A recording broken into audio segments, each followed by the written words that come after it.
All right, listen up, you lot. If you've ever felt the urge to crank up your amp, grow out your hair, and pretend you're summoning demons with a guitar riff, then Rainbow's Stargazer is your spirit animal. Yeah, that's right. The 1976 epic from Ritchie Blackmore's post-Deep Purple Fever dream. You know the one? It starts with that ominous keyboard swell like a storm brewing over Mordor. Then Dio's voice hits you like a thunderbolt from Zeus's bad hair day. Even if you're sitting there in your yoga pants claiming you've never headbanged to it, deep down, your inner metalhead is nodding along. Today we're peeling back the layers of this beast, the birth, the drama, the cultural earthquakes, and why it's still making wizards weep. Stick around, because by the end, you'll be questioning your life choices, or at least your playlist. Let's dive in, shall we? Picture this. It's the mid-70s, and Ritchie Blackmore is fed up. He's the guitar god of Deep Purple, shredding classics like Smoke on the Water. But the band's veering into funkier waters, and Ritchie's all, "Nah, mate, I want medieval castles and dragon slaying, not disco vibes." So he bolts in 1975, during what he called a 6-month hiatus before their next tour. Talk about a dramatic exit. He raids the band Elf for their pint-sized powerhouse singer, Ronnie James Dio, and boom, Rainbow is born. Not after the colourful sky thing, mind you. Named after the Rainbow Bar and Grill on Sunset Strip, where rock stars went to misbehave. What if they named it after a different bar? We'd have the Whiskey A Go-Go Band, and that just sounds like a bad hangover. Now, their first album, Ritchie Blackmore's Rainbow, drops in 75. Solid, but Ritchie wasn't satisfied. He axes most of the lineup like a Game of Thrones Red Wedding, keeping only Dio because, let's face it, firing that voice would be like sacking Pavarotti from opera. In come drummer Cozy Powell, a beast who could make thunder jealous, bassist Jimmy Bain, and keyboardist Tony Carey. They're holed up in Musicland Studios in Munich, the same spot where Queen recorded Bohemian Rhapsody. Producer Martin Birch is at the helm, the guy who'd later polish Iron Maiden's gems. And in this cauldron, Stargazer emerges. The spark. Blackmore lays down the music first. That riff, man.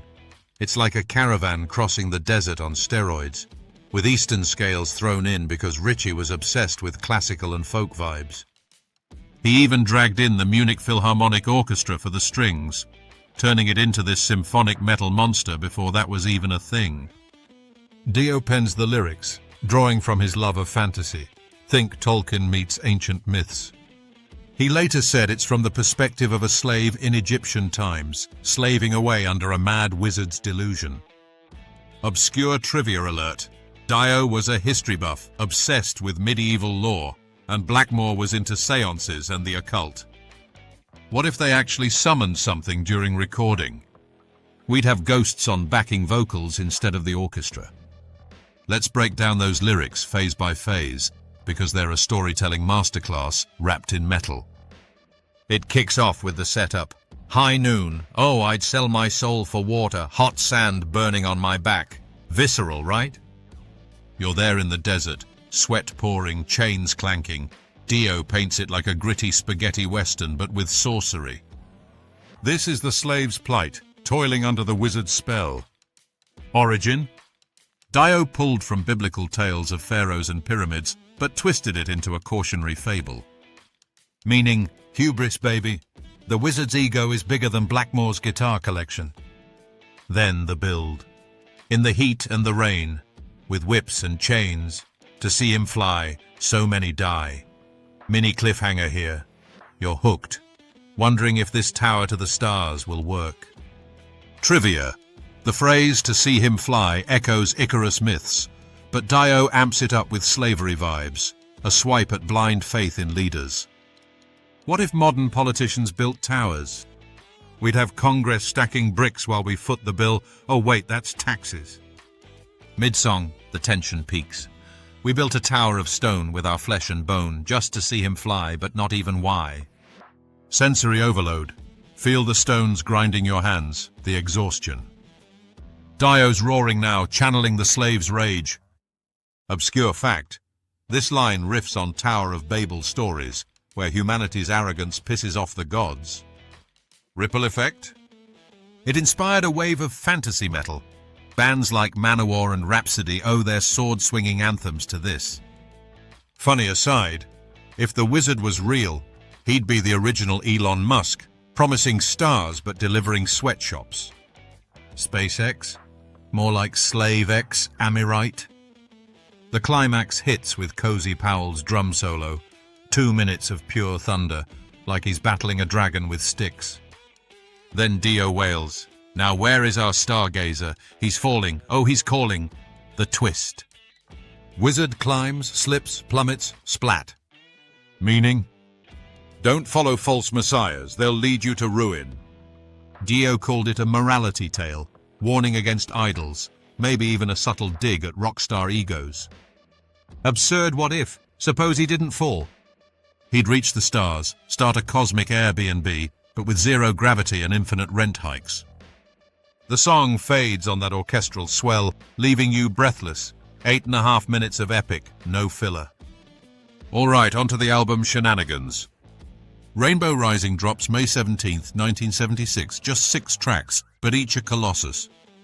Recorded in a frenzy, February 76, with the band gelling like peanut butter and jelly, if PB and Amp J involved beer and egos. No major scandals, but Blackmore's perfectionism was legendary. He'd redo takes until fingers bled. Trivia. The cover art that fist-clutching a rainbow was by fantasy artist Ken Kelly, who did Kiss albums too. Release? It charted decently, number 48 in the US, but critics raved. Blackmore's shredding, Dio's pipes, the cohesion. Shenanigans? Post-release, Blackmore toured like a madman, but tensions brewed. Carey quit mid-tour after a prank war gone wrong, involving fireworks in hotel rooms. What if bands today did that? Taylor Swift launching Roman candles at her keyboardist. Headlines would explode. Cultural ripple? Stargazer became a blueprint for power metal, epic tales, orchestral flair. It hit during punk's rise, so Rainbow was the anti-punk, all grandeur while Sex Pistols spat simplicity. Satirical swipe. Punk said 3 chords and truth. Rainbow replied 50 chords and a wizard. No big controversies, no lawsuits, just pure influence. But Dio's lyrics sparked debates. Is it about religion? Cult leaders? Some fans saw it as anti-Christian, but Dio shrugged, saying it's just a story. Obscure trivia. The song's been sampled in hip-hop, weirdly. Proof metal infiltrates everything. Ripple on culture? It paved the way for Dio's solo career, Sabbath stint, and metal's fantasy obsession. Without it, no Holy Diver, no dragon-slaying video game soundtracks. Rise to mythic status? Oh, it soared. Fans hailed it as Rainbow's peak. Kerrang polls rank it top tier. Controversies? Mild ones. Blackmore's occult interests fueled rumors of black magic in the music. Dio laughed it off, but imagine Stargazer as a spellbook. Cultural impact. It bridged hard rock to heavy metal's 80s boom, influencing Iron Maiden, Judas Priest. Trivia. Cozy Powell's drums were so intense he used a gong like in A Light in the Black, the album's other epic. Weirdness. Live versions stretched to 15 minutes with Blackmore smashing guitars. Rock excess at its finest. Legacy? Immortal. Covered by everyone from Dream Evil to orchestras, yes, symphonies play it. Dio passed in 2010, but Stargazer keeps his voice alive. Blackmore retired to Renaissance fairs, literally. He plays lute now in Blackmore's Night. Lasting weirdness. Fans tattoo the lyrics, debate hidden meanings. Obscure fact. The Wizard's Fall mirrors Dio's own career highs and lows, rising with Rainbow, falling with lineup changes, but always legendary. Ripple. It shaped metal storytelling. Without it, power metal might still be stuck in garages. Funny punt. If Stargazer was a movie, it'd be Lord of the Rings meets Spinal Tap, epic fails and all. And that's the chaotic ride of Stargazer, a song that grabs you by the collar, slaps you with fantasy, and leaves you humming riffs for days. Respect to Blackmore's genius, Dio's soul, they crafted a timeless banger. If this got your blood pumping, smash that like button, subscribe for more rock dissections, and comment your favorite Dio yelp. What's next? Maybe Holy Diver dives deep. Until then, keep gazing at the stars, but don't build any towers.